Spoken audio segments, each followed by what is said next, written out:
السلام علیکم ناظرین، رائے اسپیشل کے ساتھ آپ کا میزبان مرزا صوبان بیگ حاضر خدمت ہے۔ اس وقت ہم موجود ہیں اسلامک ریسرچ اکیڈمی میں۔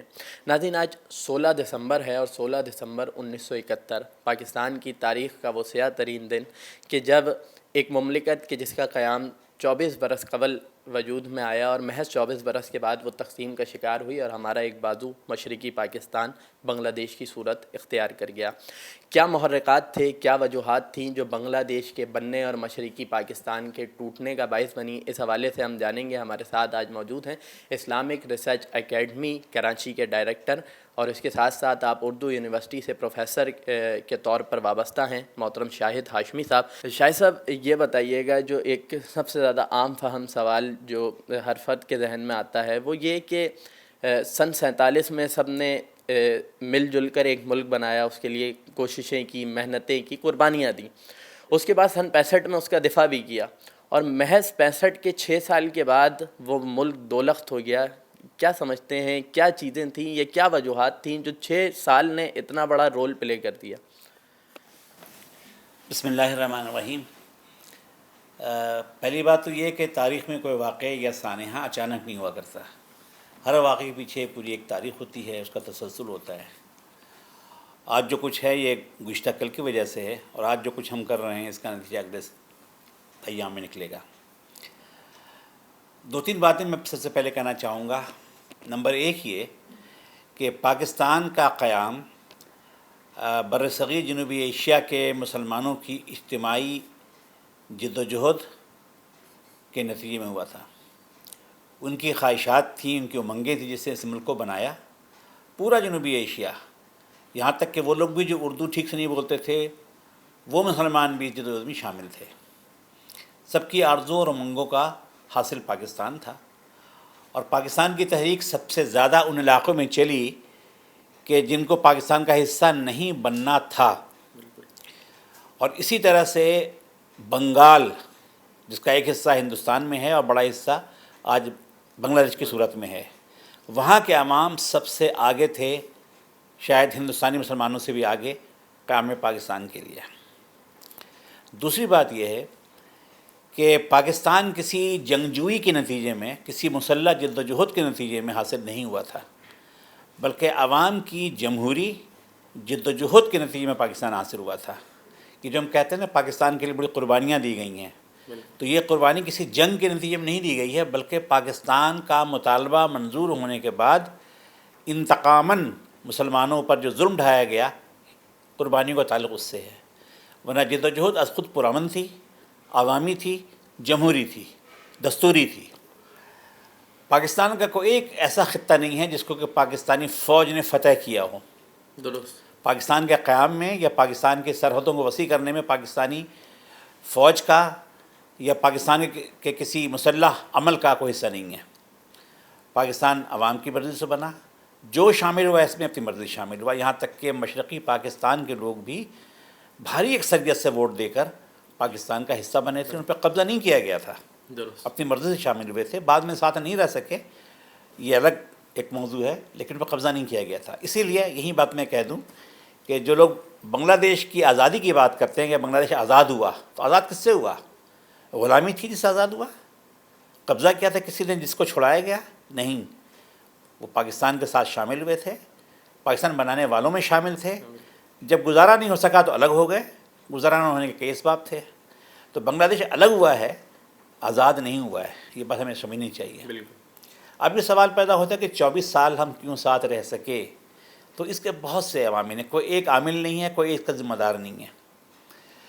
جیسا کہ میں نے کہا کہ برصغیر کے مسلمانوں کی اجتماعی امنگوں کا آئینہ دار یہ ملک تھا، اور اس کی جد و جہد میں 2 عوامل کا بہت اہم حصہ ہے۔ ایک اسلام سے وابستگی، بالکل، اور دوسرے اردو زبان۔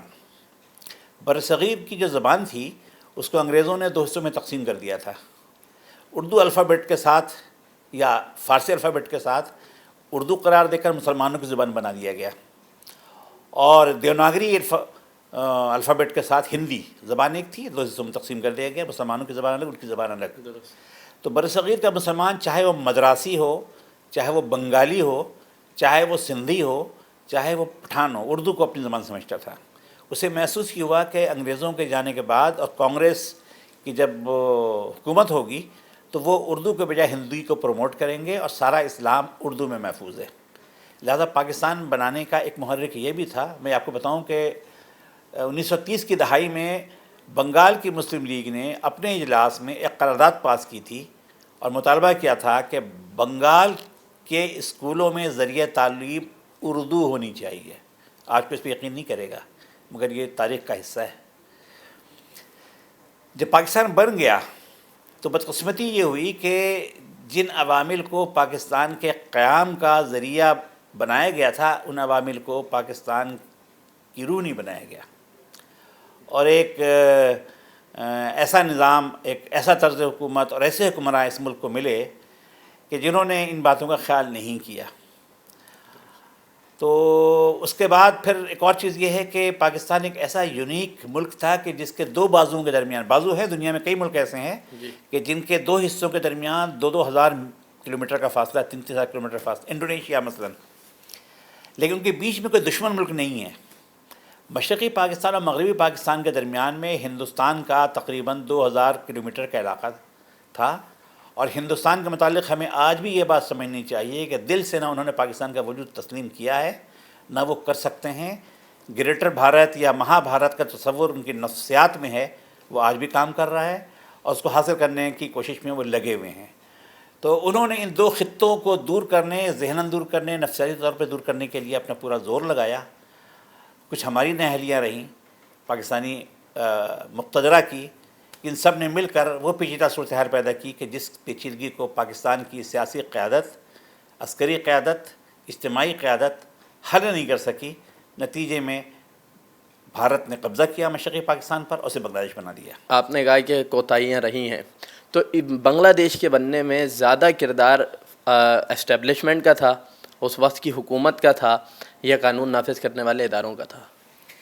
دیکھیں میں مثال دیتا ہوں کہ پاکستان کی حکومت، مرکزی حکومت جو ادارے بناتی تھی یا جو کمیشن بناتی تھی یا جو ذمہ داریاں دیتی تھی، اس میں وہ اس بات کا خیال کم ہی رکھ پاتی تھی کہ جس کی ذمہ داری لگائی جا رہی ہے آیا وہ پاکستان اور نظریہ پاکستان سے مخلص ہے بھی یا نہیں ہے. 24 سال تک تو آپ ان لوگوں کو پروان چڑھاتے رہے جو بنیادی طور پہ نظریہ پاکستان ہی کے مخالف ہوں، یعنی اس بنیاد کے مخالف ہوں جس پر پاکستان بنا ہے. اور پھر آپ سمجھیں کہ جو اس عمارت کی بنیاد کا دشمن ہے، مخالف ہے، وہ اس کو مضبوط کرے گا. یہ حماقت ہم سے سب سے بڑی ہوئی، اور اس میں خود بنگال کی گواہیاں موجود ہیں. بنگال کے ایک بہت بڑے پروفیسر تھے، پروفیسر ڈاکٹر سجاد حسین صاحب، جو راجشاہی یونیورسٹی کے وائس چانسلر رہے اور ڈھاکہ یونیورسٹی میں پاکستان کے آخری وائس چانسلر تھے. نسلاً جدی پشتی بنگالی تھے. وہ انگریزی کے پروفیسر تھے، ہسٹری، فلسفی، یہ سب ان کا سبجیکٹ. ان کی کتاب ہے جس کا اردو میں ترجمہ ہو چکا ہے پاکستان میں، شکست آرزو کے نام سے. اس میں انہوں نے مثالیں دی ہیں کہ فلاں کمیٹی بنی، فلاں کمیشن بنا، اس میں فلاں فلاں لوگوں کو شامل کیا گیا. یہ وہ لوگ ہیں کہ جو بنیادی طور پہ نظریہ پاکستان اور پاکستان کے مخالف تھے، لیکن حکومت پاکستان انہی کو آگے کر رہی تھی. تو جب آپ یہ کریں گے کہ اپنے ہی دشمنوں کو آپ اپنی ٹیریٹری میں پروان چڑھائیں گے تو ظاہر چیزیں آپ کے ہاتھ سے نکلیں گی.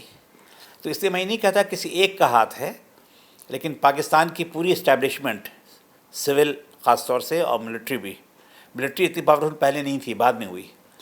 تو ان سب نے اب ترودہ کیا.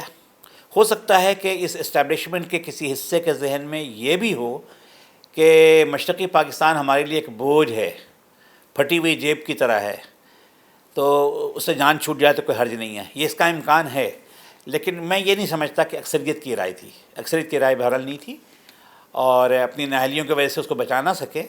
لیکن یہ کہ وہ اس کو کاٹنے پہ تیار تھے پہلے سے، جان بوجھ کر الگ کر دیا گیا، مجھے اس فلسفے سے اتفاق نہیں ہے. یہ بھی رائے دی جاتی ہے کیونکہ جب انتخابات ہوئے اور وہاں کی نشستیں زیادہ تھیں تو مغربی پاکستان کی جانب سے کچھ یہ بھی باتیں اٹھائی گئیں کہ ہم چھوٹے قد کے اور کالے رنگ کے لوگوں کو سلوٹ نہیں کریں گے.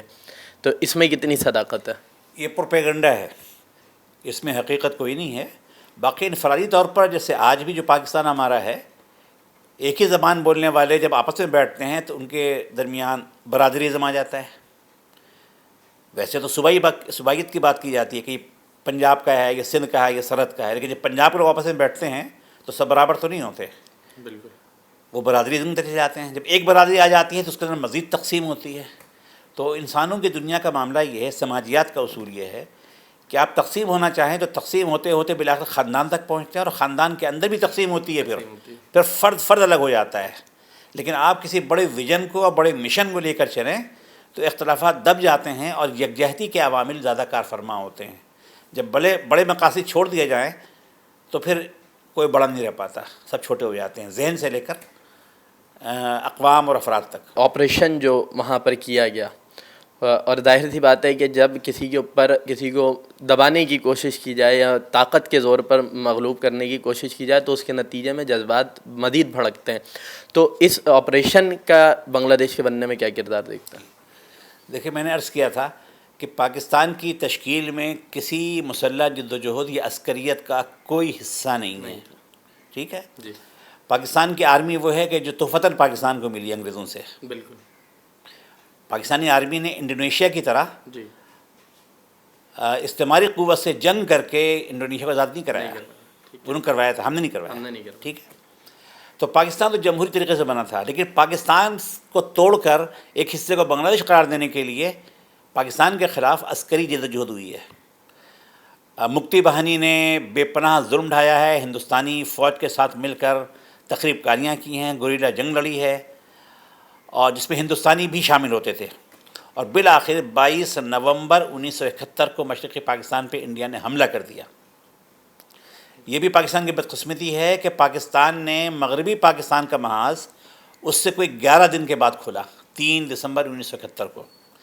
یہ 11 دن تک مشرقی پاکستان میں کی عملی جنگ کی صورتحال کو دنیا کو نہ بتا سکے کہ جنگ ہو رہی ہے، اسے برداشت کرتے رہے.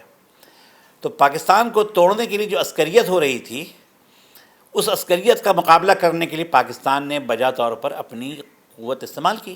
دنیا کا کون سا ایسا ملک ہے جس کو توڑنے کے لیے مسلح جد و جہد کی جائے اور وہاں کی حکومت، اگر کوئی حکومت ہے تو اس کا نوٹس نہ لے، اس کا مقابلہ نہ کرے. جس آرمی آپریشن کی آپ نے بات کی 25 اور 26 مارچ 1971، جی تو آپ کو معلوم ہونا چاہیے کہ اس سے پہلے مشرقی پاکستان میں صرف کینٹونمنٹس میں پاکستانی جھنڈے لہراتے تھے، یا پھر ان آبادیوں میں جنہیں بہاری آبادی کہا جاتا ہے. بہاری سے مراد وہاں ہے کہ غیر بنگالی، جو بھی غیر بنگالی ہے، کوئی زبان بھی بولتا ہو. گورنر ہاؤس تک پہ پاکستان جھنڈا نہیں لہرا سکا 23 مارچ کو. تو جب آرمی آپریشن شروع ہوا 25 سے 26 مارچ کی درمیانی رات، تو 1 مہینے سے زیادہ عرصہ لگ گیا پاکستانی آرمی کو مشرقی پاکستان پر پاکستان کے رٹ بحال کرنے میں. ری ٹیک کرنے میں تقریباً 5 ہفتے لگے. پاکستانی آرمی جہاں پہنچتی تھی وہاں غیر بنگالی آبادیوں کے لاشیں پڑے ہوتے تھے، پوری کی پوری بستیاں اور محلے صاف ہو جایا کرتے تھے. جب آرمی پہنچی تھی وہاں پر تو انسانی فطرت اور سماجیات کے جو ماہرین بتا سکتے ہیں کہ پھر آرمی پہ کیا اثر پڑتا ہوگا. یقیناً طاقت استعمال کی ہوگی، لیکن جو پروپیگنڈا ہے وہ پروپیگنڈا جھوٹا ہے. وہاں کوئی میسیکر نہیں ہوا ہے، وہاں کوئی جینوسائیڈ نہیں ہوا ہے، وہاں کوئی قتل عام نہیں ہوا ہے. جنگ میں لوگ مارے جاتے ہیں. 5 سے 10 لاکھ لوگ تو وہ مارے گئے جو یا تو غیر بنگالی تھے یا ہندوستانی قبضے کے بعد، بنگلہ دیش بننے کے بعد ان کو سزا دی گئی، ان بنگالیوں کو کہ جو پاکستان کے حامی تھے انہیں مارا گیا. تو مختلف فگر سے 5 سے 10 لاکھ میں محتاط انداز میں کہہ رہا ہوں. میرا خیال ہے جو غیر بنگالیوں کی جو تعداد ہے مارے جانے کی، اس سے بہت کم بنگالی پاکستانی آرمی نے مارے ہیں. جس طرح آپ نے غیر بنگالیوں کے مارے جانے کے واقعات بتائے، تو اس سے تو ایک صاف اور واضح بات یہ سامنے آتی ہے کہ غیر بنگالی جو لوگ تھے وہ یقیناً پاکستان کے ساتھ جڑے رہنا چاہتے تھے. صرف غیر بنگالی نہیں جناب، بنگالی بھی. بلکہ میں تو یہ عرض کروں گا، چیلنج کرتا ہوں کہ کوئی یہ بتائے کہ مشرقی پاکستان کی اکثریت نے کب یہ فیصلہ کیا کہ وہ پاکستان سے الگ ہونا چاہتے ہیں. ریکارڈ پہ کوئی ایسی چیز ہے، کوئی ریفرینڈم ہے، کوئی ووٹ لیا گیا؟ جو 1970 کے انتخابات ہوئے تھے جس میں عوامی لیگ نے اکثریتی ووٹ حاصل کیے. سیٹوں میں تو خیر بہت آگے تھے، لیکن ووٹ میں اتنے پرسنٹیج نہیں تھی. ووٹ میں انہوں نے تقریباً 60% کے قریب ووٹ لیے تھے، 60-65% قریب. تو جنہوں نے نہیں ووٹ دیا ان کو، وہ بنگالی تھے. اور جنہوں کو ووٹ دیا تو کس چیز پر ووٹ دیا؟ 6 نکات پر. اور 6 نکات کی تشریح مسلسل شیخ مجیب نے یہ کہہ کر کی کہ اس سے پاکستان مضبوط ہوگا. ہم پاکستان سے الگ کوئی وجود نہیں مانگتے، ہم پاکستان میں رہتے ہوئے صوبائی خود مختاری مانگتے ہیں، تو لوگوں نے ووٹ دیا۔ اگر ووٹ اس پر لیا جاتا کہ پاکستان سے الگ ہونا ہے جی اور پھر اکثریت نے ووٹ دیا ہوتا عوامی لیگ، تو ہم یہ کہتے کہ بنگالی پاکستان سے آزاد ہونا چاہتے ہیں۔ تو کوئی ایسا ڈاکیومنٹ نہیں ہے، کوئی ایسی دلیل نہیں ہے جس سے کوئی ثابت کر سکے کہ مشرقی پاکستان کے لوگوں نے پاکستان سے الگ ہونے کا فیصلہ کیا تھا۔ جب الگ کر دیا گیا تو اب ان سے نہ کوئی کسی نے پوچھا، اس کے بعد بھی نہیں پوچھا اور نہ آج کوئی پوچھے گا۔ اور اب تو تاریخ کا دھارا اتنا آگے نکل چکا ہے کہ یہ سوال ہی بے معنی ہو گیا ہے۔ لیکن تاریخ ٹھیک رہنی چاہیے اور محض پروپیگنڈے سے متاثر نہیں ہو جانا چاہیے۔ مشرقی پاکستان کے عوام کی اکثریت نے کبھی بھی اس خواہش کا اظہار نہیں کیا کہ وہ پاکستان سے الگ ہونا چاہتے ہیں، اور اگر ہندوستان نے جنگ چھیڑ کر قبضہ نہ کیا ہوتا مشرقی پاکستان پہ، تو میں دعوے سے کہتا ہوں کہ آج بھی وہ حصہ پاکستان کے ساتھ ہوتا، اور شاید وقت گزرنے کے ساتھ ساتھ ان کی گریونسز بھی کم ہو جاتی اور بہت ساری چیزیں اس پاکستان کی بھی ان بنگالی نمائندوں کی وجہ سے بہتر ہو جاتی۔ آپ نے بنگلہ دیش کے لوگوں کی بات کی، مشرقی پاکستان سے تعلق رکھتے تھے۔ البدر الشمس کا ہم نے بڑا نام سنا ہے اور ان کی بڑی قربانیاں بھی رہیں پاکستان کو مضبوط کرنے کے لیے، ان کے کردار کو کس طرح دیکھتے ہیں؟ دیکھیے، میں مشرقی پاکستان میں ہی تھا، میرا لڑکپن میں گزرا ہے، اور میں نے تو نہ البدر دیکھا نہ شمس دیکھا، پڑھا ہے، سنا ہے۔ اس وقت میں اسکول میں پڑھتا تھا، اور مشرقی پاکستان پہ ہندوستانی قبضے سے پہلے میں کراچی آ گیا تھا۔ میرے والد صاحب نے یہاں اسکول میں مجھے داخلہ کروا دیا تھا، میں یہاں آ گیا تھا۔ لیکن ریکارڈ کی بات یہ ہے کہ پاکستان اقوام متحدہ کا ایک قانونی تسلیم شدہ ملک تھا، اس کی سرحدیں تسلیم شدہ تھیں جن میں مشرقی پاکستان شامل تھا۔ جب پاکستان پر یلغار ہوئی، پہلے گوریلاؤں کے ذریعے سے، ہندوستان کے ٹرینڈ اور مسلح مکتی باہنی والوں کے ذریعے سے، پھر ہندوستانی فوج کے ذریعے سے، تو پاکستان نے اپنے دفاع کے لیے ہاتھ پر مارے۔ جن لوگوں نے پاکستان کی دفاع کی جنگ کی یا اس میں مدد کی، انہوں نے ایک قانونی، اخلاقی، انسانی فریضہ ادا کیا۔ دنیا کا ہر مہذب معاشرہ اسے ان کا حق مانتا ہے، مانے گا۔ آپ انہیں نہ مجرم کہہ سکتے ہیں، نہ انہیں غلط کار کہہ سکتے ہیں، چاہے اس کے بعد وہ حصہ جس کا دفاع کیا جا رہا تھا دفاع نہ ہو سکے، الگ ہو جائے۔ لیکن جب تک پاکستان اقوام متحدہ کا تسلیم شدہ ملک تھا، وہاں تک، اس وقت تک پاکستان کی دفاع کی ہر کوشش جائز کوشش تھی۔ میں کسی اسلام کی بات نہیں کر رہا، میں دنیا کے مروجہ قوانین، بین الاقوامی قوانین کی بات کر رہا ہوں۔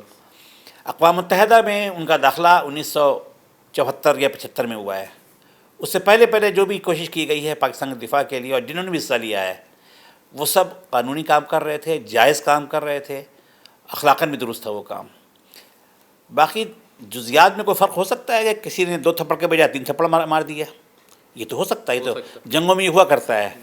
لیکن میں تو بار بار یہ بات کہہ رہا ہوں کہ پاکستان کے حامی لوگوں نے پاکستان کے دفاع کے لیے جو کچھ کیا ہے، اس میں قربانیاں زیادہ دی ہیں، ان کے ہاتھوں لوگ کم مارے گئے ہیں۔ یہ چیز میں آپ سے جاننا چاہوں گا کہ بنگلہ دیش اب ایک ملک بن چکا ہے، 45 سال اس کو مکمل ہونے کو ہیں۔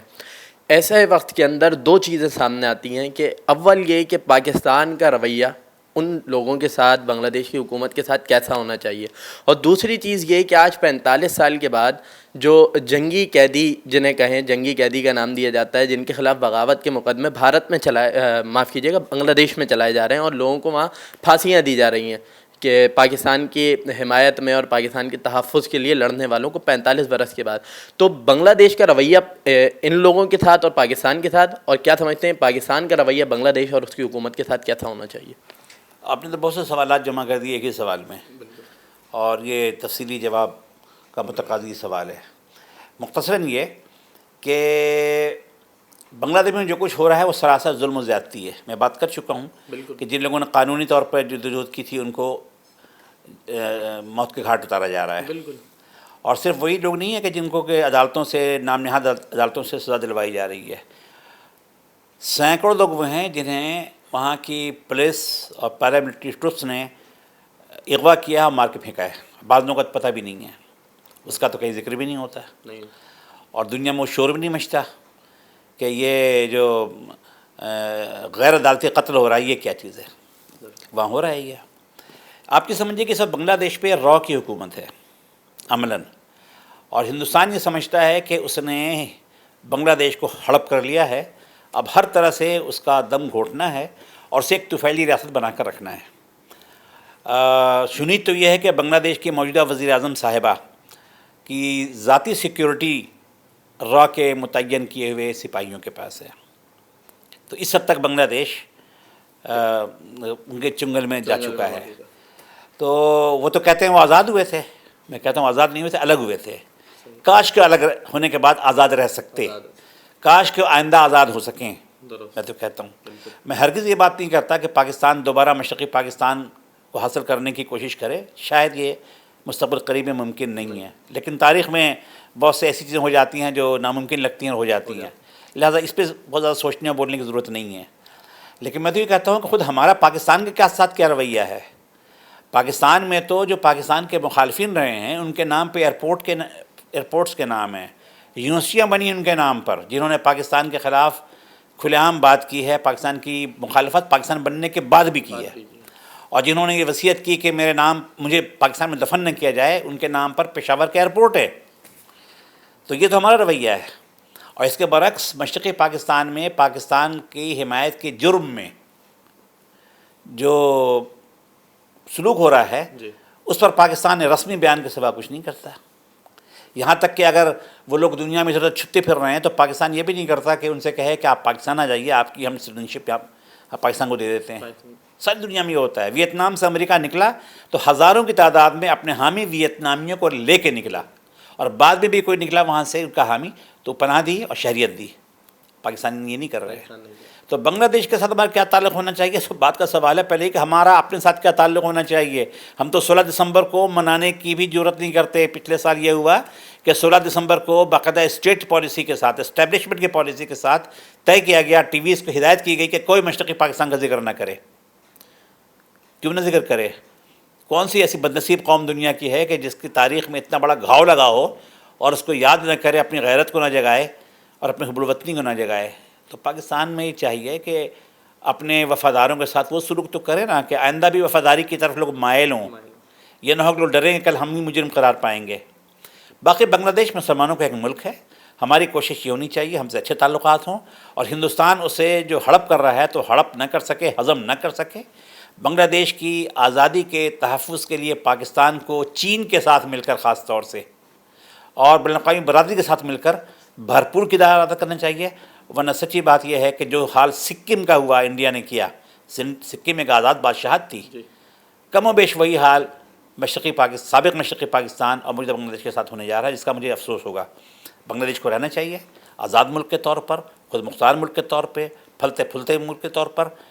وہاں 17 کروڑ لوگ رہتے ہیں، اکثریت مسلمانوں کی ہے، اور ہمیں ان سے ہمدردی ہے، محبت ہے، اور میں چاہتا ہوں کہ محبت کا پیغام یہاں سے جانا چاہیے وہاں کے عوام کے لیے، وہ پاکستان کے مخالف نہیں ہیں۔ ناظرین، اسی کے ساتھ رائے اسپیشل کا وقت اپنے اختتام کو پہنچتا ہے۔ میزبان مرزا صوبان بیگ کو اجازت دیجیے، انشاءاللہ پھر کسی نئے مہمان کے ساتھ آپ کے درمیان حاضر ہوں گے۔